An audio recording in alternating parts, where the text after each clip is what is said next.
রূপমতী নদীর পাশেই ছিল এক গভীর ঘন বন। ওই বনেই বসবাস ছিল অনেক ধরনের পশু পাখির। ইস, জঙ্গলে তো কোনো শিকারই খুঁজে পাচ্ছি না। ক্ষুধায় যে আমার পরাণ বেরিয়ে গেল। কি যে হলো বুঝলাম না, কোনো প্রাণীরই কোনো খোঁজ পাচ্ছি না। যাই, উত্তর দিকে কোনো শিকার পাই কিনা দেখে আসি। এসব কথা বলে শিয়াল তখন রওনা হলো উত্তর দিকের জঙ্গলের উদ্দেশ্যে।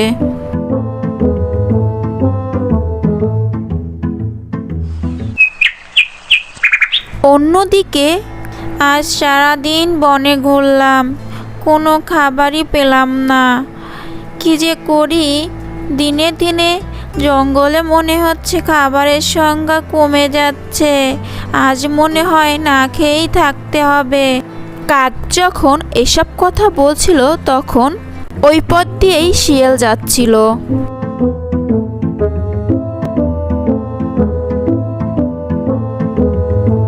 সেই কখন থেকে হেঁটেই চলেছি, কোনো শিকারের তো সন্ধানই মিলছে না।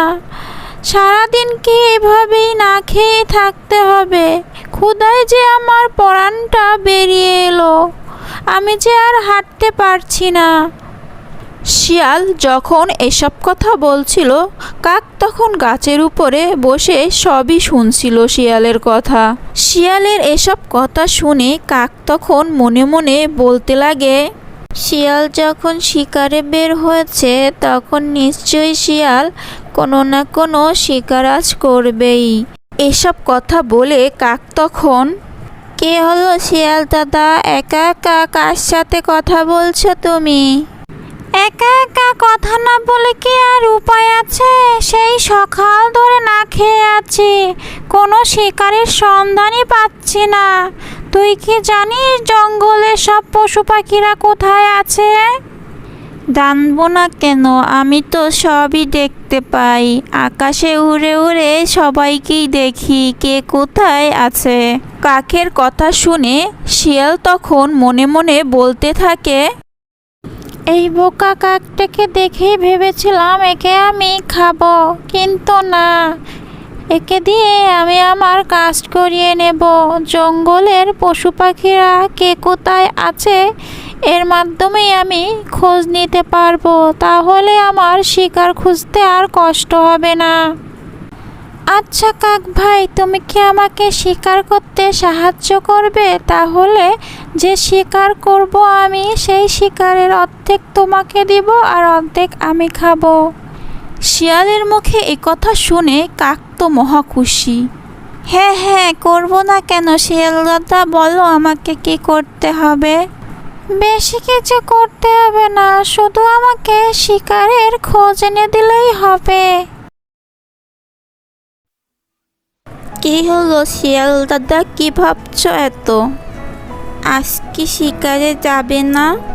ভাবছি তো অনেক কিছুই, কিন্তু তোকে বলে লাভ কি? তোকে বললে তো তুই তো আর কিছু করতে পারবি না। তুই তো এই ছোট্ট একটা প্রাণী, শুধু তুই শিকার দেখাইতে পারিস, কিন্তু শিকার করতে যে কত কষ্ট হয় সেটা আমিই জানি। একা একা শিকার করতে অনেক কষ্ট হয়ে যায় আমার। তুই কি বুঝবি এসবের? তুই তো শুধু শিকার দেখিয়ে দিস, আর শিকার তো করতে হয় আমাকে, তোর তো আর কিছু করতে হয় না। ও আচ্ছা, এই কথা। তাহলে তোমার মতো একজন শক্তিশালী, সাহসী, যে ভালো শিকারে পারদর্শী এরকম কোনো প্রাণীকে আমাদের দলে নিলেই তো হয়। দুজনে তোমরা খুব ভালোভাবেই শিকার করতে পারবে। হ্যাঁ, এই কথাটা তুই ভালোই বলেছিস। যদি আমার মতন একজন শক্তিশালী সাহসী প্রাণী আর একজন থাকে, তাহলে সহজেই বড় বড় পশুদের আমরা শিকার করে ফেলতে পারবো। এসব কথা বলে শিয়াল আর কাক তখন বনের রাজা সিংহর কাছে যায়। কাক আর শিয়াল বনের রাজা সিংহের সঙ্গে চুক্তি করতে গেল। সিংহ মহারাজ, আমরা আপনার সাথে একটি চুক্তিবদ্ধ হতে চাই।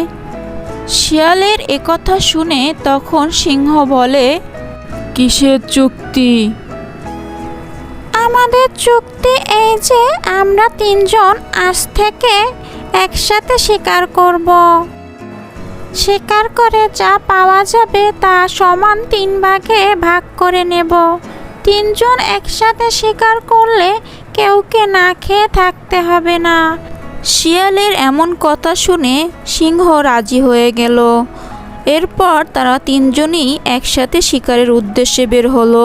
তাদের এই চুক্তিতে সিদ্ধান্ত নেওয়া হলো কাক বনের দিকে নজর রাখবে, শিকার দেখতে পেলেই সেটার দিকে এগিয়ে যাবে এবং নিজের পরিচয় দিয়ে কথার ফাঁদে শিকারকে ফেলবে। অন্য দুজন আড়াল থেকে কাকের উপর নজর রাখবে। কাকের পরিচয়পত্র শেষ হলেই শিয়াল আড়াল থেকে বেরিয়ে এসে চিৎকার করে উঠবে।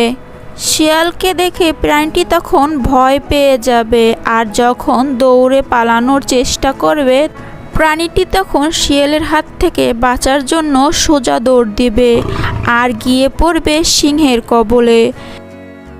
তখন সিংহ প্রাণীটিকে এক আঘাতে তার দফা করবে। পরিকল্পনা অনুসারে তারা একটি ছাগল শিকার করে। চুক্তি অনুযায়ী পশুটিকে 3টি ভাগে ভাগ করতে হবে। যখন তাদের পশুটিকে ভাগ করার সময় এলো তখন প্রাণীটি ভাগ বাটোয়ারা করার দায়িত্ব দিল কাককে।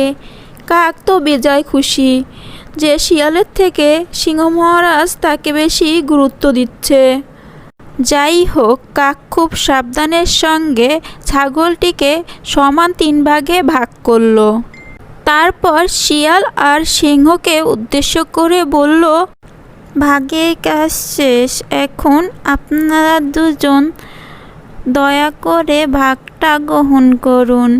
কাকের কথা শুনে সিংহ ভাগগুলোর দিকে তাকিয়ে দেখলো, তারপর বলল, তাহলে তোর মতে আমাদের 3 জনের ভাগ সমান হওয়া উচিত, তাই না? তুই কি মনে করিস ছাগলের সাথে তোর ইনিয়ে বিনিয়ে গল্প করা আর আমার শিকার করার কাজটা একই সমান? এই কথা বলেই সিংহ ঝাঁপিয়ে পড়ল কাকের উপর। কাককে মেরে সেখানেই আস্ত গিলে খেয়ে ফেলে।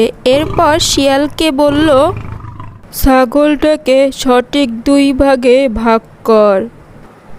কাকের পরিণতি দেখে শিয়াল ভয়ে থরথর করে কাঁপছিল। অনেক কষ্টে সে নিজেকে সামলিয়ে নিয়ে ভাগ করতে বসলো। বলতে গেলে ছাগলের পুরোটাই সিংহর ভাগে রেখে নিজের জন্য সামান্য কিছু রাখলো।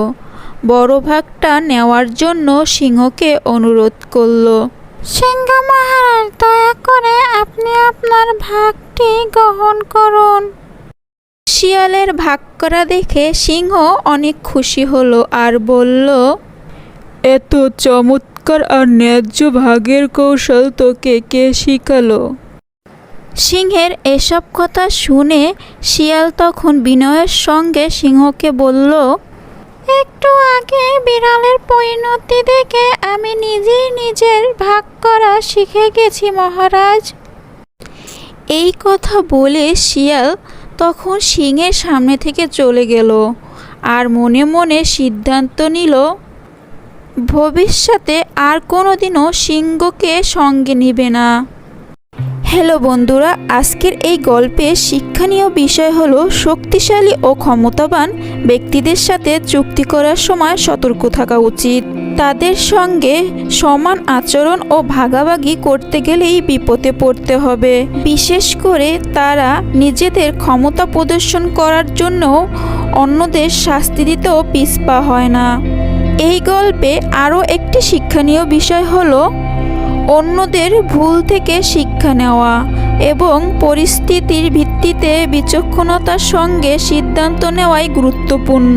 শিয়াল কাকের পরিণতি দেখে নিজের সিদ্ধান্ত পরিবর্তন করায় বুদ্ধিমত্তার পরিচয় দিয়েছে। আমার প্রিয় দর্শক বন্ধুরা, আজকের এই গল্পটা যদি আপনাদের ভালো লাগে তাহলে অবশ্যই একটা লাইক, কমেন্ট, শেয়ার আর সাবস্ক্রাইব করে দেবেন। আর এমন নতুন নতুন ভিডিও দেখার জন্য পাশে থাকা বেল আইকনে ক্লিক করতে ভুলবেন না। আবারও দেখা হবে নতুন কোনো ভিডিওতে। আল্লাহ হাফেজ।